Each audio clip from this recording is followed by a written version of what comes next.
Hello guys, আসসালামু আলাইকুম। সকালে কেমন আছেন? আশা করি সকালে ভালো আছেন। আমি আলহামদুলিল্লাহ অনেক ভালো আছি। তো বাসা থেকে বের হয়ে রওনা দিলাম আমার ভাইয়ের পেয়ারা বাগানের জন্য। আমি রাস্তার পুত্থেন দেখলাম গেট খোলাই আছে, মনে এসে ভিতরে কাজ কাম করছে। তো আমি রাস্তার থেকে নেমে ভিতরে যাওয়া শুরু করলাম। তো এগুলা পেয়ারা সাইজগুলো হচ্ছে বড়ই হয়ে গেছে, এগুলা পেয়ারা বান্দা লাগবে। তো আমি আর আমার বন্ধু খালি ঘুরে ঘুরে দেখছি তার পেয়ারার বাগানের পেয়ারার সাইজ দেখেন, একাডটা সেই পুরো মাশাল্লাহ। তো একটা পেয়ারা আমি ছিঁড়ে দেখলাম প্রায় হাফ কেজি ওজন হবে, আমার মুটে আটিচ্ছে না। তো এসব করছে পেয়ারা কাটা লাগবে, পেয়ারা সাইজগুলো বড় হয়ে গেছে, না রং চটে যাবে। তো সে এখন যে পেয়ারা কাটা দেখেছিলাম বড় ভাই মূলত এই পেয়ারাই বান দিচ্ছিল।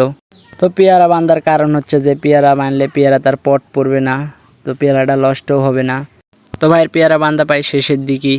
তো দেখতে পাচ্ছেন সব পেয়ারা সাইজে করছে অনেক বড় বড়। তো আমার এই ব্লগটি এখানে শেষ করলাম। সবাই ভালো থাকবেন, দেখা হবে নেক্সট ভিডিওতে ইনশাল্লাহ।